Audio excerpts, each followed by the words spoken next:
Ibnu Al-Haytham, atau yang dikenal di dunia barat dengan nama Al-Hazen, 965-1040 Masehi, adalah salah satu ilmuwan dan filsuf terbesar dalam sejarah Islam, terutama dikenal sebagai Bapak Optik. Dia memberikan kontribusi yang luar biasa dalam berbagai bidang ilmiah, termasuk optik, astronomi, matematika, dan fisika.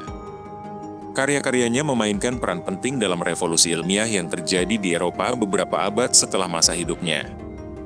Ibnu Al-Haytham lahir di Basra, wilayah yang sekarang menjadi bagian dari Irak, pada tahun 965 Masehi. Ia berasal dari keluarga terhormat dan memperoleh pendidikan yang luas dalam berbagai disiplin ilmu, termasuk matematika, astronomi, filsafat, dan kedokteran. Pada masa kecilnya, ia tertarik dengan ilmu pengetahuan dan sering mendalami karya-karya ilmuwan sebelumnya, seperti Aristoteles, Euclid, dan Ptolemus. Ibnu Al-Haytham juga dikenal memiliki kemampuan dalam menggabungkan teori-teori yang ada dengan eksperimen praktis, dan pendekatannya yang berbasis pada pengamatan dan eksperimen mendahului banyak ilmuwan barat yang lebih terkenal pada masa setelahnya. Ibnu Al-Haytham terkenal karena bukunya yang berjudul Kitab Al-Manazir, The Book of Optics, yang dianggap sebagai salah satu karya ilmiah terbesar yang pernah ada. Dalam buku ini, ia mengemukakan pandangan revolusioner mengenai sifat cahaya, penglihatan, dan fenomena optik lainnya. Beberapa penemuan utamanya meliputi 1. Teori cahaya dan penglihatan. Sebelumnya, banyak ilmuwan yang percaya bahwa penglihatan terjadi karena mata memancarkan cahaya ke objek yang dilihat. Namun, Ibnu Al-Haytham membuktikan sebaliknya, bahwa cahaya memancar dari objek dan masuk ke mata.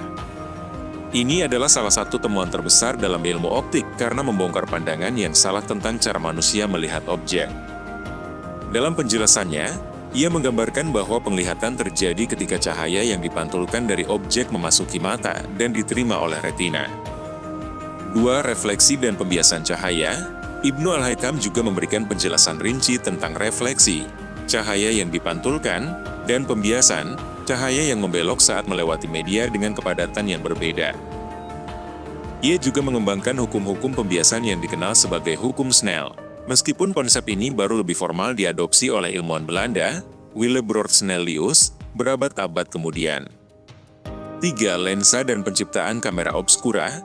Ibnu Al-Haytham merupakan salah satu orang pertama yang mempelajari prinsip dasar tentang lensa dan kamera obskura. Ia mendemonstrasikan bagaimana cahaya dapat dibelokkan melalui lensa untuk menghasilkan citra yang lebih jelas, sebuah dasar dari teknologi pembuatan kamera. Kamera obskura yang ia gunakan dalam eksperimennya adalah alat yang memungkinkan untuk melihat proyeksi citra dunia luar melalui sebuah lubang kecil di sebuah kotak gelap, prinsip yang pada akhirnya menjadi dasar pengembangan kamera fotografi. 4. Spektrum cahaya dan warna. Ibnu Al-Haytham juga mencatat bahwa cahaya putih terdiri dari berbagai warna. Meskipun ia tidak melakukan eksperimen dengan prisma seperti yang dilakukan Isaac Newton pada abad ke-17, ia menyadari bahwa cahaya yang melewati air atau permukaan lain bisa terpisah menjadi warna-warna yang berbeda. Ini adalah fondasi penting dalam perkembangan teori warna di ilmu fisika. Salah satu aspek yang paling menonjol dari karya Ibnu Al-Haytham adalah pendekatannya terhadap ilmu pengetahuan yang berbasis pada eksperimen dan pengamatan. Ia adalah pelopor metode ilmiah yang pada masa itu sangat jarang diterapkan secara sistematis. Ia menekankan pentingnya bukti empiris dan pengujian hipotesis melalui eksperimen yang dapat diulang. Ini sangat berbeda dengan pendekatan filsafat yang lebih spekulatif yang banyak digunakan pada zamannya. Sebagai contoh, untuk menguji teori tentang cahaya dan penglihatan, ia melakukan eksperimen dengan berbagai jenis lensa dan cermin untuk mengamati fenomena cahaya, bayangan, dan refleksi. Ia juga melakukan eksperimen untuk menunjukkan bagaimana cahaya berperilaku saat melewati berbagai media dan mencatat hasilnya dalam bukunya Kitab Al-Manazir. Selain optik, Ibnu Al-Haytham juga berkontribusi pada bidang astronomi dan matematika. Ia menulis karya-karya tentang geometri dan matematika yang digunakan untuk menghitung jarak dan ukuran benda langit, serta membuat perhitungan yang lebih tepat tentang posisi bintang dan planet. Dalam astronomi, ia terkenal karena kritiknya terhadap teori geosentris Ptolemus yang menyatakan bahwa bumi adalah pusat alam semesta. Ia mengusulkan bahwa model tersebut tidak sepenuhnya akurat, Meskipun pada saat itu belum ada teori heliosentris, matahari sebagai pusat alam semesta yang lebih berkembang. Meskipun ia tidak sepenuhnya menolak model Ptolemeus, Ibnu Al-Haytham mengemukakan kritik-kritiknya berdasarkan observasi dan pengamatan yang lebih teliti. Pada masa mudanya, Ibnu Al-Haytham bekerja di bawah patronase khalifah, khususnya di kota Kairo, meskipun ia juga menghabiskan sebagian besar hidupnya di Baghdad dan tempat-tempat lain.